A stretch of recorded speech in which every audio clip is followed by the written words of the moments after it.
The call clear, Karen. Thank you, Mr Chair. Well, Mr Chair, speaking on the committee stage of this bill, I certainly agree with my colleague David Shearer that we need to keep this discussion in perspective, and the three main comments that I'd like to frame my contribution, my first contribution in the committee stage are on this bill is to first of all acknowledge that there were concerns, and the concerns of the submitters, and that there were genuinely held concerns, and also acknowledge the concerns being expressed by other opposition parties in the House tonight. And those concerns amongst submitters included the New Zealand Medical Association, the Council of Trade Unions and Academics, and those concerns did focus on the loss of sovereignty, especially in relation to investment rules and the ISDS clause in this. The one point that I would make on that, although there are other issues that I want to canvass tonight, is that this is a bilateral agreement, and the Trans-Pacific Partnership Agreement is a multilateral agreement with a lot of other players where those issues become much, much more important, and that is an important point to make. And I think, you know, during my contribution, my previous contribution on this bill, I made the point that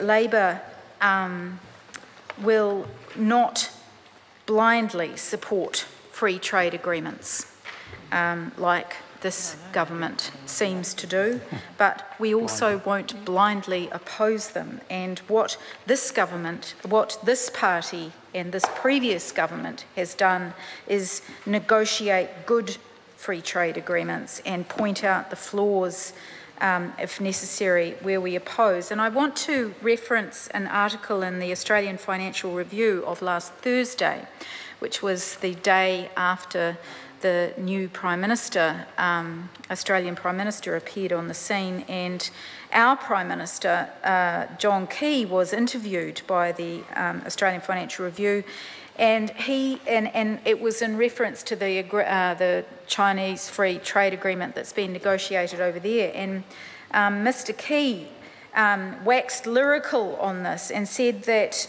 although he thought that Australia should sign an agreement, it would be in New Zealand's competitive interests if it faltered. And he said that the benefits of the New Zealand trade deal with China were greatly understated before it was signed in 2008. And, quote, he said, "I'm a massive proponent of free trade, and the benefits of our free trade agreement have been 11 times greater than the most optimistic estimates." And he went on and on. Well, I'd just like to point out that that agreement was negotiated by Labor's, by Labor and by Labor's then Minister Phil Goff, and that is an important point to make, is that it was a Labor government that negotiated the Chinese free trade agreement, and that Labor is sensible about free trade agreements and its approach to free trade agreements. There are problems with this bill, Mr. Chair. We do believe that there's been a botch-up around future governments being able to introduce legislation such as stamp duty on purchase of land on the purchase of land by foreign buyers. We, however, do say to the Greens in their argument that they are not right in saying that this free trade agreement prevents us banning in the future the sale of land through the Chinese free trade agreement. The other point that I want to make, one of the other points I want to make, is around the lack of engagement with civil society, and that is something that this government needs to learn, is that if you don't engage with civil society effectively and properly, during these processes, then you are buying a fight, and you're buying, Mr. Chair. Clear, Karen. Thank you, Mr. Chair. You're buying a fight, and you're buying into a set of circumstances that is unnecessary and creates consternation throughout the land, and can be dealt with in a much more trustworthy way that involves transparency and honesty, and bringing along with you groups that can understand what it is that's being negotiated and why, rather than feeling as if they're being cut out of the process. And that is why Labour has clearly set down those 5 bottom lines before that we consider to be the most important when negotiating free trade agreements, and that we have set down around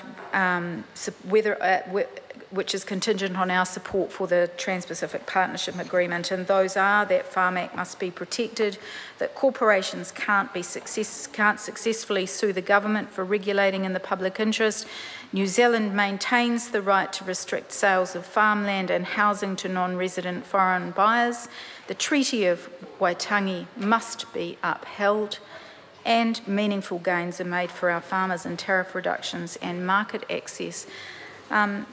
Mr. Chair, I just also want to turn to a provision in the Korean Free Trade Agreement before us tonight around audiovisual co-production, and which seems like a sensible and interesting and good thing for New Zealand, around the ability for there to be more uniformity internationally among film and television co-production agreements. And New Zealand already has a number of agreements with other countries, co-production agreements or arrangements. We've got with Australia, Canada, Denmark, France, the United Kingdom, Germany, Singapore, Italy, Spain, Ireland, India, South Africa, China for feature films only, and Chinese Taipei.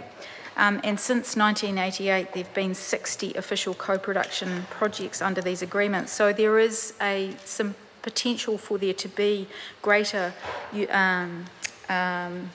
arrangements with Korea around co-productions for audiovisual productions.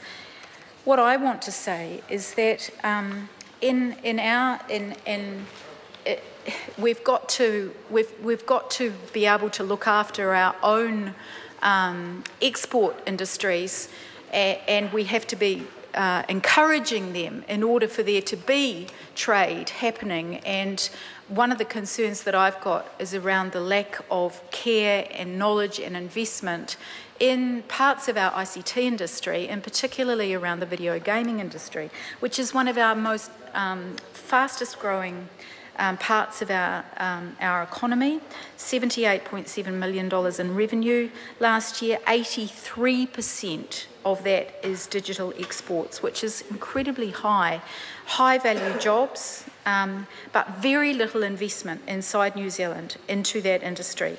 And my question is with this, and to the Minister and the Chair during the committee stage, is with this audiovisual co-production part of the bill before us today, is the video gaming industry considered to be part of that?